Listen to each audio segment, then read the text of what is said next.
Hello again guys, welcome back to the channel. This is Comic Kid here again, and today we are looking at some of the best places to start reading Captain America.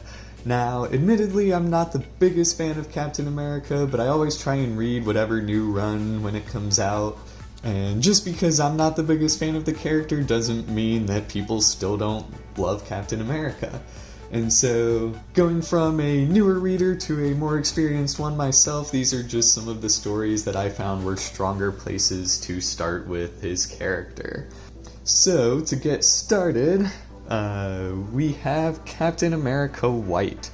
Now, this one is the last of the, Marvel character and then whatever color series, but it is written by Jeff Loeb and illustrated by Tim Sale.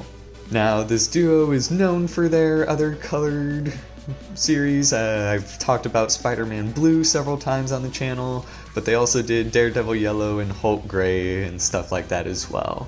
They also did Batman The Long Halloween and Dark Victory over at DC, so if you guys like those, then it's a pretty safe bet you'll like this one as well. Like the other books in this quote-unquote series, it does take place mostly in the past, and it was written before Bucky was brought back, and so though it was released years after Winter Soldier had been established, the original Zero issue was released, and then the rest of the series did not come out until part of the Secret Wars event, and so the story itself is centered on Steve kind of writing a letter to Bucky as if he were still around. And though it's not an origin story for the character, most of it is still set during World War II. So you not only get some exposition on Steve's relationship with Bucky, but you also get classic World War II Captain America and just some more personal details with what went on with him there. It is a one and done. You don't really need to read anything before or after it, which is why it's such a great place to start. And while it's probably not the most essential read for the character out there, it's still very new reader friendly. So even if it's not one of the best stories, it's still a great place for just anyone to kind of jump in and familiarize themselves with the character and some of his backstory, and it really drives home the relationship that Steve had with Bucky.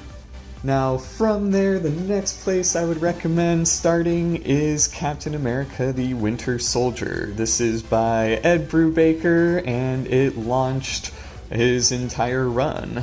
Most people are familiar with this story, especially thanks to the second Captain America film in the MCU, and this one is also considered to be one of the more defining Captain America runs. Ed Brubaker wrote the title for several years and did a bunch of really unique and kind of character progression for Steve Rogers. Eventually, this run leads into things like the death of Captain America, it establishes Bucky as Captain America, brings Steve Rogers back, and then continues even after that.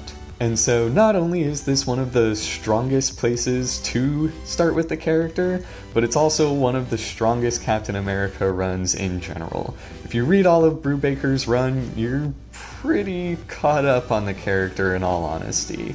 Now, if you don't want to start at the very beginning, you can kind of start when Captain America comes back in Captain America Reborn, or I guess Steve Rogers comes back. However, you will be missing a lot of stuff that is originally established in Winter Soldier and onward. Unfortunately, Winter Soldier is one of the strongest points in Ed Brubaker's run, and so once you read book one, it's not, everything that follows isn't quite as good, but it's definitely not bad by any means, and if you're a Captain America fan, I'd really recommend reading all of Brubaker's run. He just does so much for the character, both Steve and Bucky, and it's just a really strong and solid story all the way through. Now, from there, the next best place to start would probably be the Marvel Now stuff. Although that's really not the best story. It's just a very forgettable arc,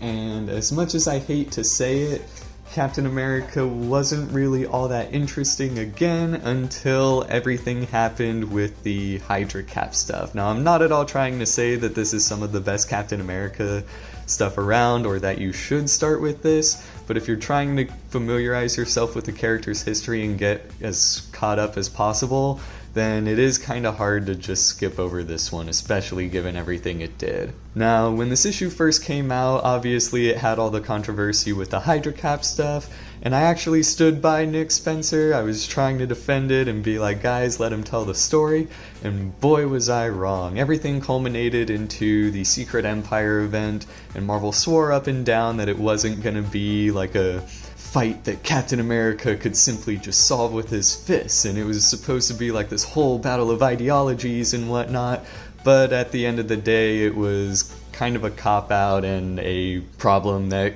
was easily solved by Captain America using his fists. And so, in my opinion, everything Nick Spencer did with Captain America is a bit weaker. I do enjoy seeing Sam Wilson as Captain America, but even then I thought some of the stuff could have been stronger, especially in regards to the dialogue. So if you want to skip over this, that's totally understandable. The Mark Waid's arc that follows this is actually excellent and does a great job of reestablishing the Steve Rogers that everyone knows and loves.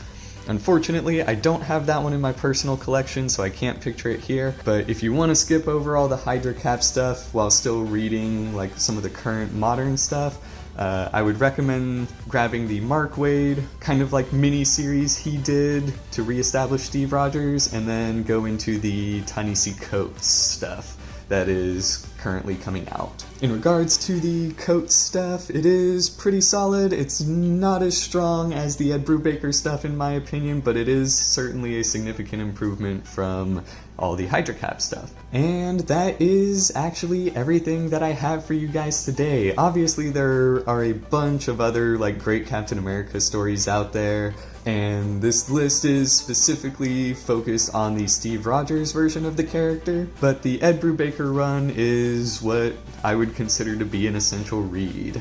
Basically, if you read that, you not only get a great rundown of Captain America history, but you also get some of the most important aspects of his modern history in that run as well. But everything pictured here should also help you kind of get caught up with the character's history as well.